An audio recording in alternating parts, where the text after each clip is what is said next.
चलिए food inspector की पहली क्लास स्टार्ट करते हैं। और फूड इंस्पेक्टर की क्लास करने के पहले थोड़ा सा चर्चा कर लेते हैं सिलेबस पे कि सिलेबस पे पिछले दिनों जो पिछले वर्षों में जो पेपर हुआ है उसमें किस सेक्शन से क्या क्या कितने कितने क्वेश्चन आए थे। इसके पहले 2016 में पेपर हुआ था और 2017 में पेपर हुआ था। हालांकि 2013 में भी पेपर हुआ है लेकिन उसका सिलेबस अलग था तो उसको मेंशन नहीं करते। ठीक है, ये 2016 और 2017 में दो पेपर हुआ था। ठीक है, अब बात आती है, अब बात ये आती है कि कितने कितने इसमें क्वेश्चन आए हुए थे। उसको देखने के पहले एक बार हम लोग ये देख लेते हैं कि हमारा सिलेबस जो दिया गया है उस सिलेबस में क्या है। तो पहला चीज इसमें यह है, गणित है और प्लस सामान्य अध्ययन है। गणित प्लस सामान्य अध्ययन, गणित प्लस सामान्य अध्ययन, ये आपके 100 क्वेश्चन मिलेंगे 100 नंबर के। ध्यान रखना, एक क्वेश्चन 1 नंबर का रहेगा। महिला पर्यवेक्षक में बात अलग थी, एक क्वेश्चन उसमें दो नंबर का था तो 200 क्वेश्चन हो 200 नंबर के हो जाते थे। लेकिन इसमें आपके एक क्वेश्चन 1 नंबर के, तो गणित और सामान्य अध्ययन मिला कितने क्वेश्चन हो जाएंगे, 100 क्वेश्चन 100 नंबर के। ठीक है, गणित भी है इसमें, रीजनिंग नहीं है। सामान्य अध्ययन के अंतर्गत सारी चीजें आ जाएगी जो जनरली हम लोग पढ़ते हैं, इतिहास से लेके, भूगोल से लेके, संविधान से लेके, अर्थशास्त्र से लेके विज्ञान तक। ठीक है, तो ये जो है 100 क्वेश्चन होंगे। दूसरा, इसी में आप देखेंगे तो आपको और क्या मिलने वाला है, 150 नंबर के टोटल है। इसमें आपको करंट मिलेगा, समसामयिक की करंट। और ये जो करंट मिलेगा ये सारी चीजें करंट है, छत्तीसगढ़ भी है और इंडिया का भी है। ये आपको जाके मिलेगा 50 क्वेश्चन, ये जाके आपको कितना मिलेगा 50 क्वेश्चन, तब जाके आपको 150 नंबर का ये हुआ। तीसरा आप यहाँ देखेंगे, आपको तीसरा जो चीज मिलेगी वो है कंप्यूटर। कंप्यूटर आपको लगभग 20 क्वेश्चन मिलेंगे, कंप्यूटर का रोल रहेगा। अभी कंप्यूटर पढ़ेंगे तो हो सके वो आगे आने वाले वार्डन में बोझ कम हो।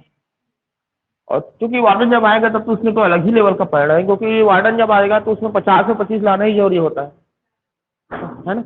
और चौथा जो इसमें है वो ये है क्या, एक्ट, एक्ट खाद्य अधिनियम, खाद्य अधिनियम, खाद्य अधिनियम से आपको 30 क्वेश्चन मिलेंगे। इस तरह से 50-50-100 ये 200 क्वेश्चन आपको मिलेंगे। ठीक है, तो सिलेबस वाली चीजें हमको जानना जरूरी है। जब भी कोई चीज हम पढ़ते हैं तो पहले सिलेबस की पता होनी चाहिए। तो वही गणित और ध्यान ये रखना, गणित सामान्य अध्ययन दोनों मिला 100 क्वेश्चन है। रीजनिंग की बातें इस पूरे सिलेबस में नहीं बोली गई है, और ना पुराने पेपर जो आए हुए थे उसमें रीजनिंग है, रीजनिंग है ही नहीं। तो गणित और सामान्य अध्ययन मिलाकर 100 क्वेश्चन। पिछले पेपर में जनरली 30 क्वेश्चन आपको गणित के दिए थे, दोनों बार 16 और 17 दोनों बार 30-30 क्वेश्चन के गणित के दिए। तो आप मान के चलिए 30 क्वेश्चन मैथ्स रहेंगे, 70 क्वेश्चन मिला के ये रहेंगे। उसमें भी साइंस भी अच्छे खासे हैं। ठीक है, तो कल चर्चा इसमें कर चुके हैं, तो आज इसमें और बात नहीं करेंगे कि अंदर अंदर में कितना है। बस ध्यान ये रखिए 30 ये 70 आपको ये मिलेगा। करंट अफेयर, करंट अफेयर में जोड़ देना पड़ेगा, अकेले करंट अफेयर से 50 क्वेश्चन है कि नहीं। कंप्यूटर 20 और अधिनियम 30 क्वेश्चन है, 30 नंबर का। जो महिला परीक्षक में जिस टाइप से अधिनियम पढ़े थे वैसे टाइप का ही ये भी है। उसमें आपने करंट अफेयर जब आप देखिए, पीएससी जो है हर साल वैकेंसी निकालता है, तो पीएससी का हमेशा कंफर्म रहता है भाई कि 1 साल का ही पूछेगा, क्योंकि वो हर साल निकालते हैं, व्यापम का ऐसा नहीं रहता। लेकिन फिर भी आप जैसे अभी हमारा कोर्स महीना चल रहा है जनवरी, तो हमको 2021 का पूरा 2021 का याद होना चाहिए। 2000 जनवरी का मतलब जनवरी 2021 से लेके अभी जनवरी 2022 तक, 5 फरवरी तक, 5 फरवरी तक का हमको पता होना चाहिए, कम से कम 5 फरवरी तक। तो इधर का तो हमको अच्छे से कर लेना है। 2022 का जो जितने भी डेढ़ कितना महीना, 1 महीना 5 दिन, उतना का तो हमको कर लेना है। अब उसके पहले के भी हमको करना है 1 साल के, उसको डेली डेली करते जाएंगे तब होगा। ठीक है, अधिनियम के देखते हैं, अधिनियम करते करते इसमें भी कुछ कुछ अगर मान लो कराते बनेगा तो इसको भी करा देंगे, दिक्कत है नहीं। बट फोकस अभी अधिनियम कर लेते हैं, उसके बाद फिर जो बनता है पेपर तक वो करेंगे। ठीक है, तो ये सारी चीजें हैं। हम लोग आज स्टार्ट करते हैं बिना कोई देरी किए, वो है आवश्यक वस्तु अधिनियम 1955। इसको मिटा दें, इसमें कोई दिक्कत तो नहीं है। ये मतलब सिलेबस तो पहले पता होनी चाहिए कि क्या है। अब ये 2016 में कितने आए थे, 2017 में कितने आए थे, उस पर बात हम नहीं करेंगे क्योंकि कल बात कर चुके हैं, उसमें फिर टाइम लगेगा। ठीक है, या जो लोग अभी तक नहीं जानते हैं, जिन लोग कल नहीं आए थे उनको मैं अलग से और बता दूंगा। सीधा हम क्लास स्टार्ट करते हैं।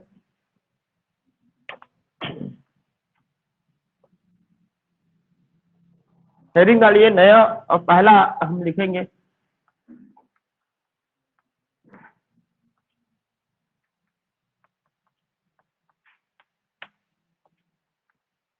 आवश्यक वस्तु अधिनियम 1995। आवश्यक वस्तु अधिनियम 1995। चलिए देखिएगा, देखिए हमारा देश भारत जो है, सबको पता है कि कृषि प्रधान देश है।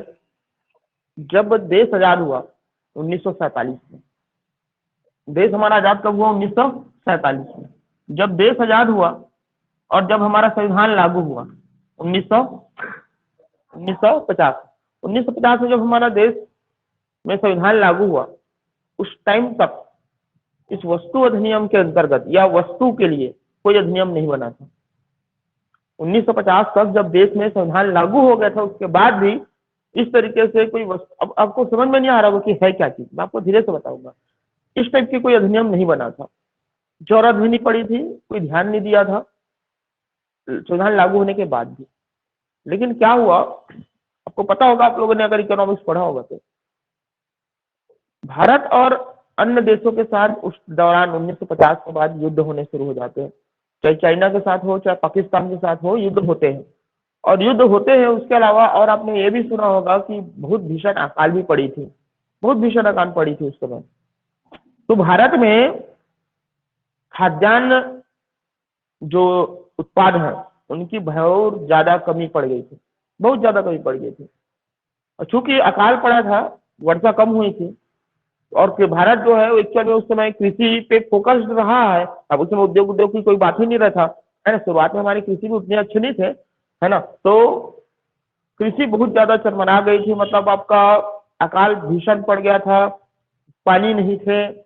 तो उस एरिया में जहाँ पे दोआब क्षेत्र हुआ करते थे, खासकर आपको पता होगा कि यूपी, पंजाब, हरियाणा, बिहार, इधर आप पश्चिम बंगाल, ये वाले एरिया में दोआब क्षेत्र कहलाता है। और इस वाले एरिया में खासकर हिमालय से जितनी भी नदियां आती है वो इधर से गुजरती है। तो ये वाली नदियां, इस वाले एरिया पे जो है पानी तो लगभग लगभग रहता ही है, क्योंकि हिमालयी नदी तंत्र है, यहाँ से तो पानी रहेगा ही रहेगा।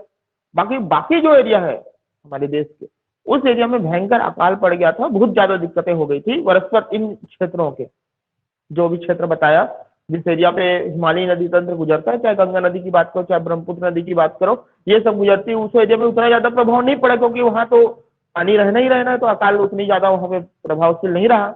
लेकिन बाकी क्षेत्रों में बहुत ज्यादा प्रभाव रहा है अकाल का। तो क्या हुआ कि इस दौरान यहाँ के किसानों, कहाँ के किसान, जो पंजाब, हरियाणा, यूपी, बिहार, यहाँ के किसानों ने या वहां के लोगों ने, व्यापारियों ने, या बोल सकते हैं, या लोगों ने, जितने भी जो आवश्यक सामान था उसको उन्होंने स्टॉक करना शुरू कर दिया, भेजता नहीं था। और जब जैसे अभी आपके टाइम में आपको पता है, लॉकडाउन जब होने लगता है तो दुकान वाले लोग देखोगे आप लोगों ने, ज्यादा रेट में बेचेंगे करके वहां पे शुरू कर देता है कालाबाजारी, जमाखोरी, मुनाफाखोरी के लिए। उसी तरीके से उस समय उस एरिया के लोगों, उस एरिया मतलब जो एरिया पे दोआब क्षेत्र पड़ता है, जहाँ पे अच्छी खासी थोड़े बहुत उस दौरान भी, भीषण अकाल के दौरान भी खेती होती थी, उस दौरान जो है उन लोगों ने इस तरीके से रोक दिया था। अब रोक दिया था तो इधर वालों में बड़ा हाय तबाह मच गई थी, खाद्यान्न की कीमतें हो गई थी, जो महंगाई है वो छूने लग गई थी, लोगों को मिल नहीं पा रहा था अनाज। और इस समय तक कोई कानून ही नहीं बना था भाई कि हम इस टाइप के जो खाद्य पदार्थ की वो जो वस्तु है उसको किस तरीके से रखना है, किस तरीके से डिवाइड करना है, किस तरीके से वितरण करना है। फिर उसके लिए फिर आवश्यक वस्तु अधिनियम 19, क्या लिखे हम लोगों ने, 1955 लाया। ठीक है, आवश्यक वस्तु अधिनियम 1955 लाया। समझ में आया? मतलब इनके लाने के पीछे का रीजन क्या है, समझ में आया? मतलब उस समय जो है 1950 के बाद भी जो है क्या नहीं था, उस आवश्यक मतलब कोई नियम कानून नहीं था, उसके बाद लाया गया। ठीक। अच्छा, ये आवश्यक वस्तु अधिनियम प्रश्न पूछता है ये लागू कब हुआ, इसको 55 कर लेना ना, मैंने 95 लिख दिया था। ये लागू जो हुआ था वो था 1 अप्रैल 1955। 1 अप्रैल 1955 को ये लागू हुआ। 1 अप्रैल 1955 को ये लागू हुआ था। ठीक है। अच्छा, ये जो आवश्यक वस्तु अधिनियम आया उसके अंतर्गत आपको जब अधिनियम पढ़ते हैं तो आपको पता है कि धाराएं पढ़नी होती है। जो सबसे चीज जो आप देखेंगे तो धाराएं होती है। तो इसके अंतर्गत कुल 16 धाराएं हैं। कितनी धाराएं हैं? 16 धाराएं हैं, 16 सेक्शन है। मतलब आप लोग थोड़ा रिलैक्स महसूस करोगे जो लोग महिला परीक्षा पहले पढ़े हैं। 37 और 112 धाराएं पढ़ने से अच्छा है कि अपने पास कितना सिंपल और सुंदर कितनी धाराएं हैं? 16 धाराएं। तो ध्यान रखना, आवश्यक वस्तु अधिनियम 1955 में कितनी धाराएं हैं? कुल हमारे पास 16 धाराएं हैं। ठीक है। हमेशा, और आपको पता भी है जिन लोगों ने महिला परीक्षा पढ़ा है, हमेशा धारा एक में एक चीज रहेगा, वो ये रहेगा, वो रहेगा संक्षिप्त नाम, प्रारंभ एवं विस्तार। हमेशा जो है धारा एक में यही चीज रहेगी। हमेशा धारा एक में यही चीज रहेगी, संक्षिप्त नाम, प्रारंभ एवं विस्तार। ये धारा एक में हमेशा रहती है। समझ में आ गया? संक्षिप्त नाम क्या है इसका? आवश्यक वस्तु अधिनियम 1955। प्रारंभ कब हुआ? ये 1 अप्रैल 1955। ठीक है। विस्तार कहाँ है? इसका विस्तार पूरे भारत में, जम्मू कश्मीर में भी। तो इसका विस्तार पूरे भारत में लागू, पूरे भारत में लागू। यहाँ पे जम्मू कश्मीर वाला कोई बात ही नहीं है। ठीक है। तो पहला जो धारा आपके जो हमेशा होते हैं जब भी कोई आप अधिनियम पढ़ोगे उसमें यही चीज रहता है, संक्षिप्त नाम, प्रारंभ एवं विस्तार। ये यही है कि संक्षिप्त नाम जो है आपको आवश्यक वस्तु अधिनियम 1955, और इसके जो प्रारंभ करने का जो तिथि है वो ये है 1 अप्रैल 1955, और विस्तार जो रहेंगे वो पूरे भारत में लागू रहेंगे। तो धारा एक हमेशा की यही होता है। बात आते हैं हम दूसरे में, इसमें आ जाते हैं धारा 2 में। इसमें आ जाते हैं धारा 2 में। तो धारा 2 जो है हमेशा, धारा 2 हमेशा क्या होती है? हमेशा की तरह हर अधिनियम में आपको देखने को मिलेगा धारा 2 जो होता है वो होता है परिभाषा। हमेशा धारा 2 हमेशा परिभाषा होगी। हमेशा धारा 2 परिभाषा होती है। प्रश्न अगर आपसे पूछेगा, और ये प्रश्न पूछा भी है, पूछे पुराने पेपर में, चीनी से क्या तात्पर्य है, या चीनी हम किसको बोलेंगे? तो अपने हिसाब से नहीं बोलना चाहिए, क्योंकि महिला परीक्षा वाले लोग को पता होगा कि प्रश्न आता था बालक क्या है, तो अपने हिसाब से बालक नहीं बोलना होता था, वो अधिनियम के अकॉर्डिंग बालक बोलना पड़ता था। भाई क्या अधिनियम के अकॉर्डिंग बालक कितने वर्ष से कितने वर्ष को बोला गया है। समझ पा रहे हैं? तो परिभाषाएं आपको थोड़ा थोड़ा जो चीज मेन है वो आपको ध्यान में रखना है। ठीक है। तो धारा 2 क्या है? परिभाषा। इसके अंतर्गत एक परिभाषा है, उसको हम लोग देखते हैं, फिर नोट जब करेंगे तब तो फिर करते ही जाएंगे।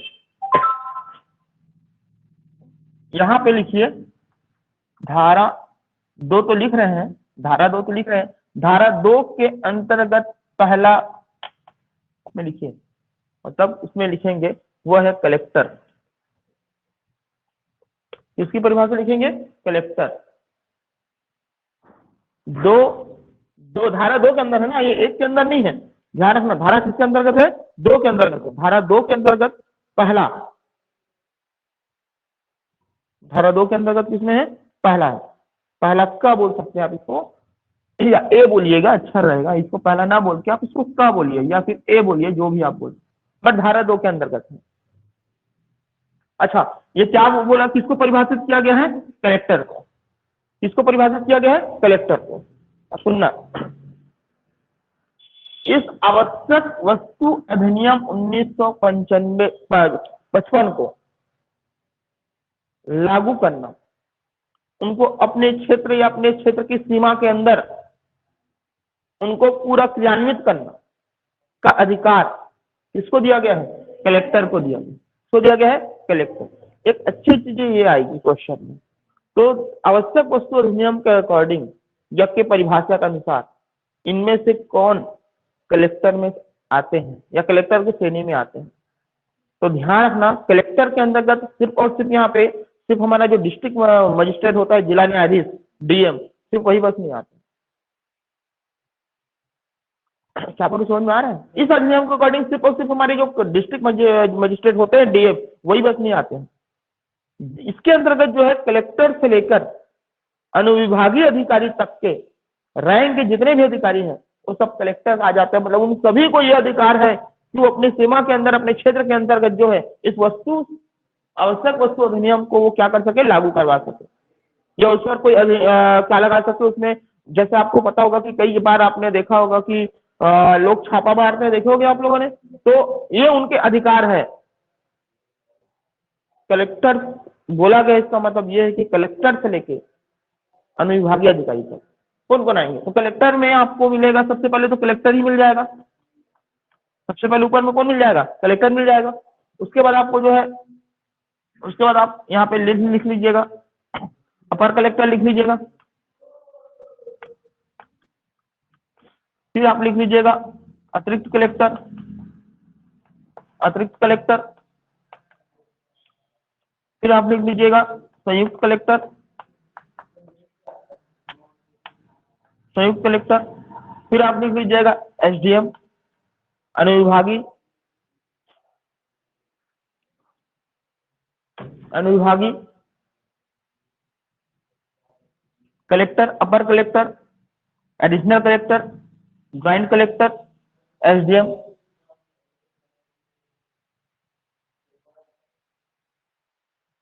तो ये सब जो है कलेक्टर की परिभाषा में आता है, ध्यान में रखिएगा आप, ये कलेक्टर की परिभाषा में आएगा, निरीक्षण करेंगे।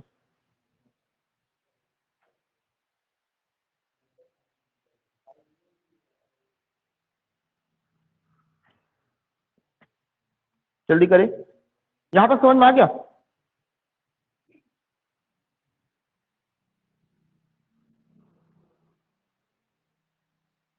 हो गया जी? तो कलेक्टर इसमें बोला गया है, ठीक।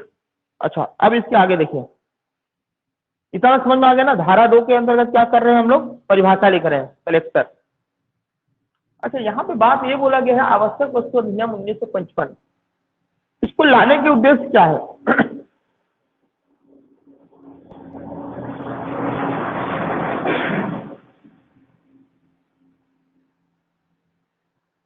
तो कितनी धाराएं हैं वैसे? 16 धाराएं। कितनी धाराएं हैं? 16।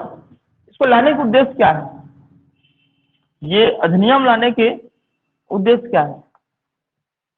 तो इस अधिनियम लाने के उद्देश्य जो है वो 4 उद्देश्य आपको लिख लेना चाहिए, जो कि जरूरी है। एक तो आपको लिख लीजिएगा उत्पाद, दूसरा प्रदाय, तीसरा वितरण, और चौथा व्यापार और वाणिज्य।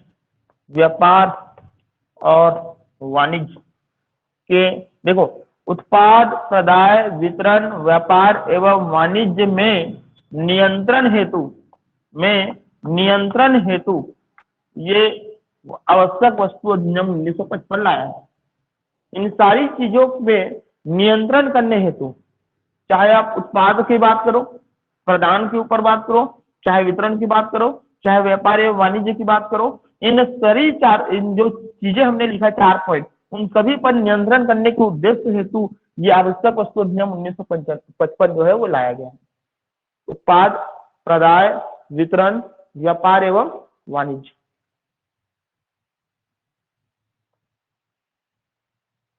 ठीक है? तो क्या उद्देश्य है, क्यों लाया है आवश्यक वस्तु अधिनियम? तो मैंने आपको जैसे अभी बताया आपको कि लोग जो है जब 1955 में नहीं आया था तो किस तरीके से लोग जो है क्या कर दिए थे, उस उत्पाद को जो है वो बढ़ा नहीं रहे थे, या बढ़ा के जो है उसको स्टॉप कर दिए थे। वितरण किस टाइप से उसको करना है, व्यापार वाणिज्य को भी कंट्रोल करना जरूरी है। तो ये सब चीज के लिए क्या लाया गया है, आवश्यक वस्तु अधिनियम 1955 लाया है। अच्छा, प्रश्न ये पूछेगा आपसे कि आवश्यक वस्तु, बोलेगा आवश्यक वस्तु अधिनियम 1955 के अकॉर्डिंग आवश्यक वस्तु की परिभाषा क्या है, आवश्यक वस्तु की परिभाषा क्या है। तो एक बात याद रखना, इस प्रश्न इस अधिनियम में आवश्यक वस्तु की कोई परिभाषा नहीं।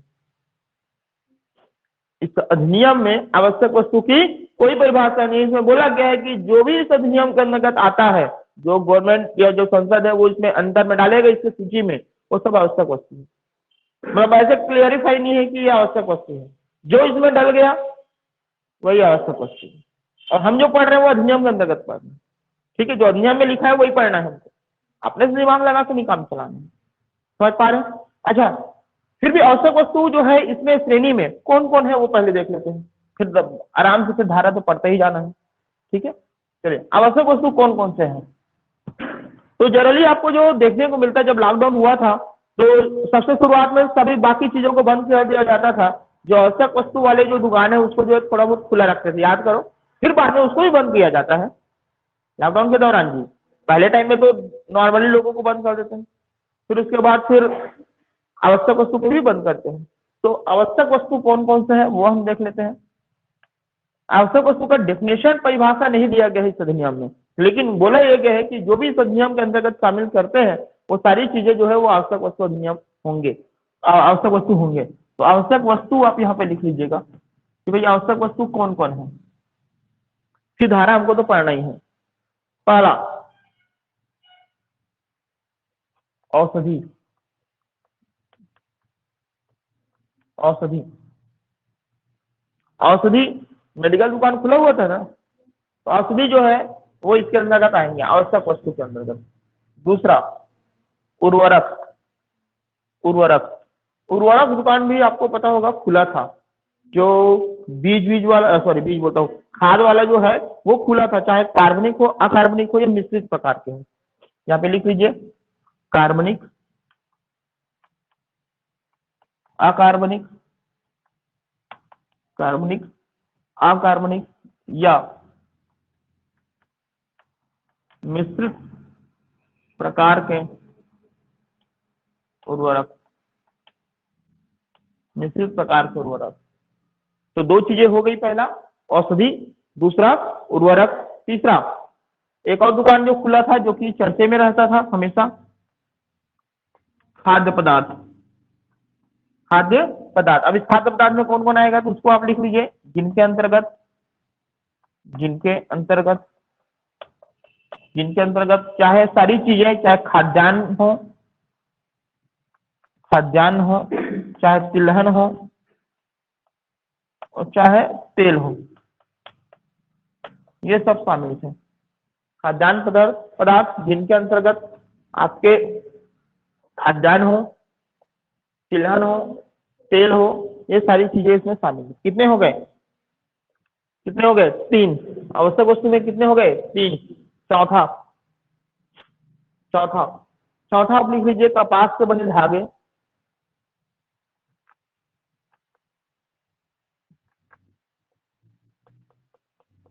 कपास से बने धागे। कितने हो गए? चार। पांचवा, हाँ, पेट्रोलियम एवं पेट्रोलियम उत्पाद, पेट्रोलियम एवं पेट्रोलियम उत्पाद, पेट्रोलियम एवं पेट्रोलियम उत्पाद, ये चीजें जो है वो क्या है? आवश्यक वस्तु है। छठवा, कच्चा, कच्चा जूट एवं jute textile, jute textile, jute textile, कच्चा जूट एवं जूट टेक्सटाइल, कच्चा जूट एवं जूट टेक्सटाइल, कच्चा जूट एवं जूट टेक्सटाइल, जूट से बनने वाली जो चीजें होती हैं, तो कच्चा जूट एवं जूट टेक्सटाइल। कितने हो गए? 6।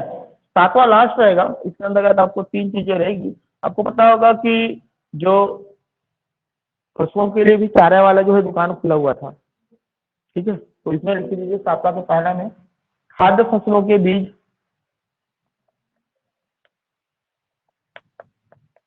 खाद्य फसलों के बीज और फलों तथा वनस्पतियों,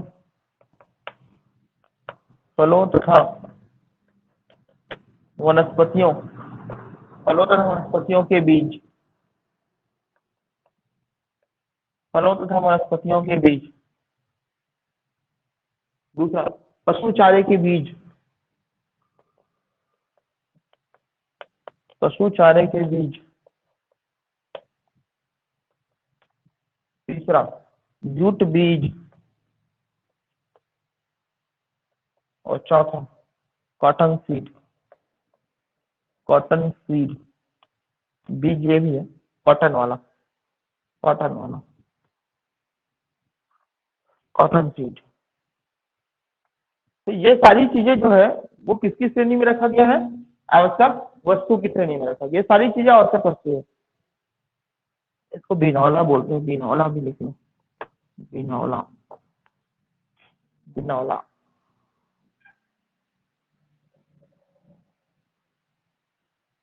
तो ये आवश्यक वस्तु है। पहला बोलो, पहला क्या है? औषधि। पहला क्या है? औषधि। दूसरा क्या है? उर्वरक। उर्वरक कार्बनिक भी, अकार्बनिक भी और मिश्रित। ठीक है, तो पहला आपके क्या हो गए? औषधि। दूसरा हो गए उर्वरक। तीसरा जो है वो आपके खाद्य पदार्थ। तीसरा क्या है? खाद्य पदार्थ। खाद्य पदार्थ में आपको क्या मिलेगा? खाद्यान्न मिलेगा, तिलहन मिलेगा और तेल मिलेगा। खाद्यान्न मिलेगा, तिलहन मिलेगा और तेल मिलेगा। चौथा नंबर में आपको क्या मिलेगा? कपास से बने धागे, कपास से बने धागे।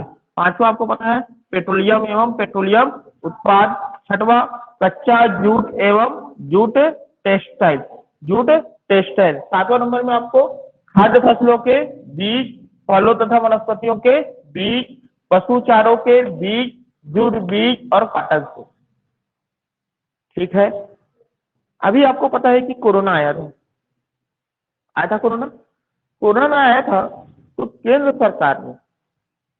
सरकार ने सभी लोगों तक इस कोरोना से बचाने में महत्वपूर्ण रोल करने वाली चीज है एक फेस मास्क और एक हैंड सैनिटाइजर। इन दोनों को आवश्यक वस्तु अधिनियम के अंतर्गत आवश्यक वस्तु की श्रेणी में डाला हुआ था, ताकि उसका जो है जमाखोरी ताकि न हो पाए। आवश्यक वस्तु अधिनियम के अंतर्गत हुआ है ताकि अगर इसका कोई इस तरीके से करता है तो उनको जो है दंडित किया जा सके, छापा मारा जा सके। तो शामिल किसमें कर दिया गया था?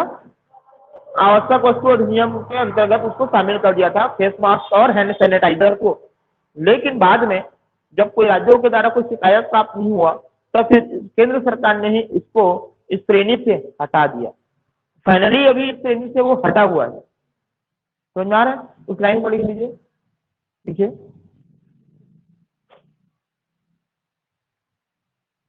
केंद्र सरकार ने डेट याद रखिएगा, दोनों डेट। केंद्र सरकार ने 14 मार्च 2020 को केंद्र सरकार ने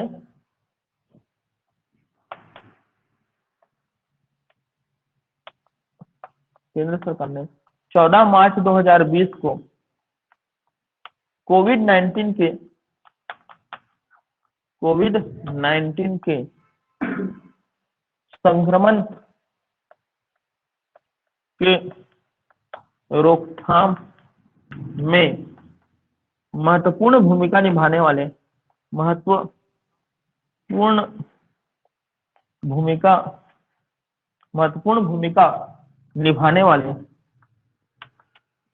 भूमिका निभाने वाले एक तो है फेस मास्क एवं हैंड सैनिटाइजर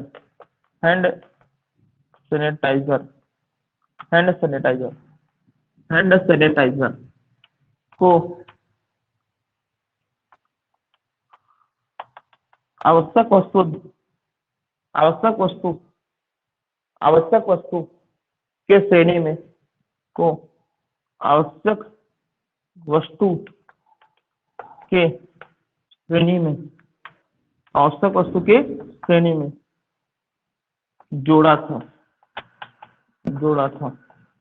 आवश्यक वस्तु की श्रेणी में जोड़ा था, आवश्यक वस्तु की श्रेणी में जोड़ा था। कब जोड़ा था?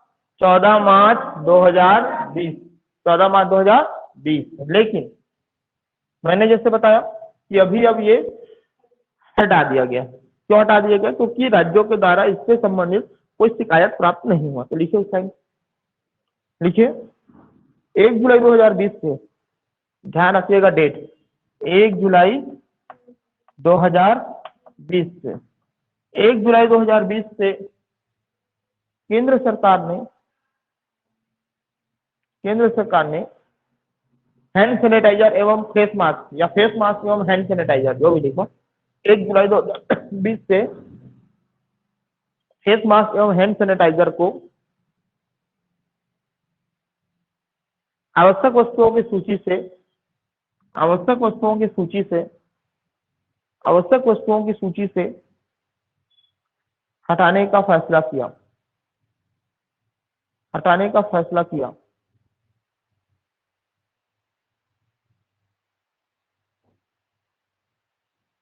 क्योंकि फेस मास्क और हैंड सैनिटाइजर की उपलब्धता, क्योंकि हैंड सैनिटाइजर और फेस मास्क की उपलब्धता या सुलभता के बारे में आवश्यक वस्तु हो गए, जल्दी लिख लिए। फेस मास्क और हैंड सैनिटाइजर की उपलब्धता या सुलभता के बारे में राज्यों से कोई शिकायतें प्राप्त नहीं हुई थी। सुलभता के बारे में राज्यों से कोई शिकायत प्राप्त नहीं हुई थी, राज्यों से कोई शिकायत प्राप्त नहीं हुई थी, राज्यों से कोई शिकायत प्राप्त नहीं हुई थी।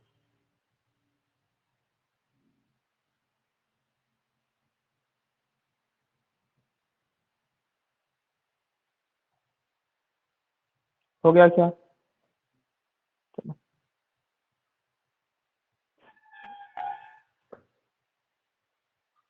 मिटा दिया अब इसको।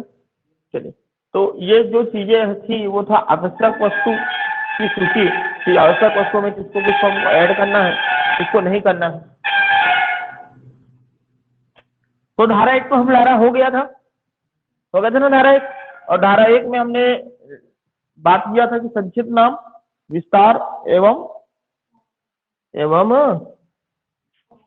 प्रारंभ करने की तिथि।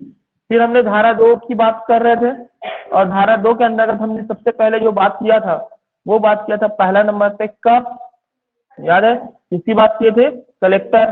और आपको मैंने बताया था कि जो कलेक्टर के अंतर्गत कौन कौन आ जाते हैं? पहला तो कलेक्टर ही आते हैं, फिर आपको कौन मिलेगा? अपर कलेक्टर मिलेगा, अपर कलेक्टर मिलेगा, फिर आपको कौन मिलेगा? अतिरिक्त कलेक्टर मिलेगा, अतिरिक्त कलेक्टर मिलेगा, फिर आपको कौन मिलेगा? संयुक्त कलेक्टर मिलेंगे आपको, और फिर आपको कौन मिलेंगे?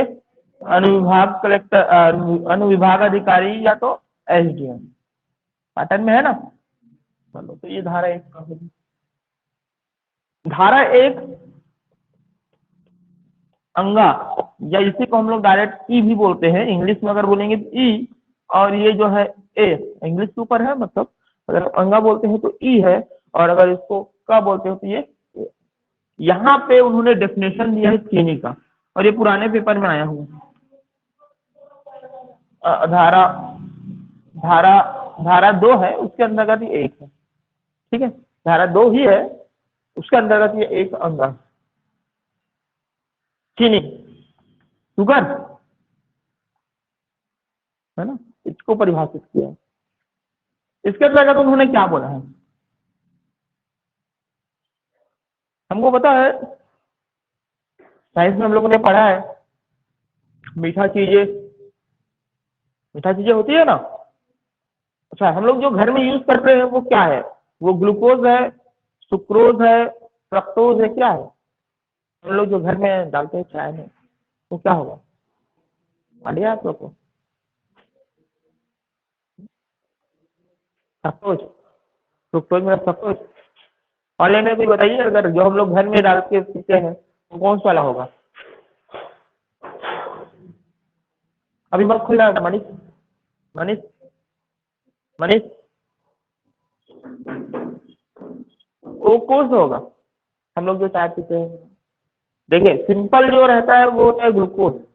मैं इसकी बात नहीं कर रहा हूँ ना, मैं सही से बात कर रही हूँ, समझ जोर देना उसको। सिंपल जो हम लोग पीते हैं जो होता है मीठा, वो होता है ग्लूकोज, तुरंत काम करता है, कोई जटिल नहीं। इसी कारण जो सबसे जरूरत पड़ता है जल्दी, तो सबसे पहले क्या चढ़ाया जाता है? ग्लूकोज। ग्लूकोज देते हैं ना, वो एकदम सरल होता है, जटिल नहीं होता। उसके मीठा होता है सुक्रोज, और सबसे मीठा होता है फ्रक्टोज, फल का होता है फ्रक्टोज, फल। ठीक है, हम लोग जो यूज करते हैं वो क्या है? सुक्रोज। तो चीनी क्या बोला गया है? जिसमें 90% सुक्रोज हो। 90% क्या हो? सुक्रोज। ये अपने से नहीं, ये अधिनियम में बोला गया है, ये अधिनियम में बोला गया है। ये प्रश्न आया भी है एग्जाम में पुराने। चीनी किसको बोला जाएगा? जिसमें 90% क्या है? सुक्रोज। मिश्री को भी इसी में शामिल कर दिया। मिश्री जानते हो मिश्री? अरे प्रसाद में मिलता है, अरे प्रसाद में मिले या मत मिले, खाने जाएंगे तो शौक में जरूर मिलता है। तो आदमी पहले ले लेता है, जितना खाए नहीं उतना कहता है। तो मिश्री इसी में आ जाता है। बुरा चीनी आप लोगों ने सुना? बुरा चीनी, बुरा बुरा, हाँ बुरा, भूरा नहीं, ब्राउन शुगर नहीं। ब्राउन शुगर में फिर नाइट्रोटिक वाला आ जाएगा, ड्रग्स लक्स वाला आ जाएगा। ब्राउन शुगर, बुरा। खंडसारी सुनी? सुनो खंडसारी, खंडसारी नहीं सुने? खंडसारी, अच्छा मिश्री सुने? खा भी नहीं? ये तो जानते हो घर में यूज करते हो। ये तो मिश्री भी जानते हो, प्रसाद के रूप में हो, चाहे शाम को में दे दिया जाता है। खंडसारी नहीं सुने हो? बतासा खाते हैं ना हम, ये वही है खंडसारी।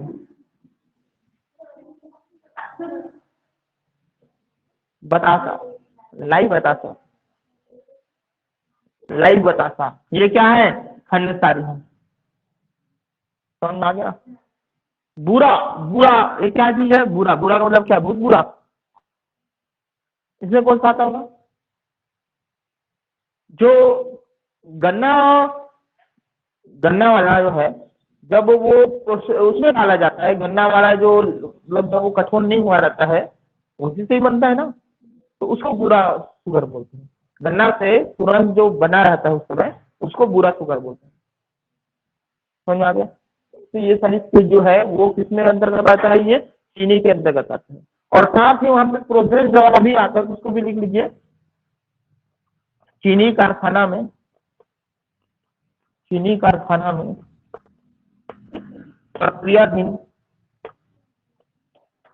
प्रक्रियाधीन चीनी,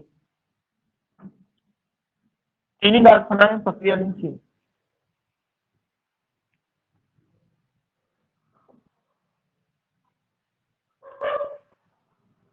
या रवा के रूप में होता है वो भी चीनी। सब ये चीनी जो है रवा के रूप में, रवा के रूप में, रवा क्रिस्टल हम लोग जो खाते हैं वो क्रिस्टल ही चीनी है, जो हम लोग चाय में डालते हैं ना, वो सब क्रिस्टल चीनी है, रवा चीनी।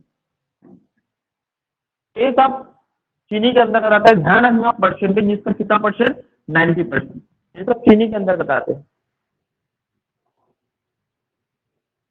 ठीक है, यहाँ तक जी। 90% जो है सुक्रोज, खंडसारी भी इसमें आ जाएगा, रवा भी इसमें आ जाएगा, मिश्री भी इसमें आ जाएगा, बुरा भी आ जाएगा। और अगर चीनी कारखाना में प्रोसेस हो रहा है तो वो सारी चीजें जो है वो किसके अंतर्गत आ जाएगा? चीनी के अंतर्गत आ जाएगा। ठीक है, प्रश्न एग्जाम में आया हुआ था, ध्यान में रखिए। हाँ, सुक्रोज, सुक्रोज जो है वो ग्लूकोज का हाई रूप होता है ना? ग्लूकोज फिर सुक्रोज फिर फ्रक्टोज, है ना? ये ग्लूकोज का सिर्फ एस्टर गोसिक्स आप लोगों ने सुना होगा। कार्बनिक चीजें होती है, इसमें कार्बन हो गया, वो कार्बनिक होती है। ठीक है, तो ठीक है, आज के लिए इतना ही कहते हैं। थोड़ा स्टार्टिंग था, जरूरी था कम से कम स्टार्ट करके हमको करना। धीरे धीरे जब हम करते जाएंगे तो आगे बढ़ते जाएंगे और स्पीड भी हमारी बढ़ती जाएगी। पहले इस क्लास में हम लोग इतना वो नहीं करेंगे। ठीक है, चलो आज के लिए इतना ही, कल फिर आएंगे आपके साथ।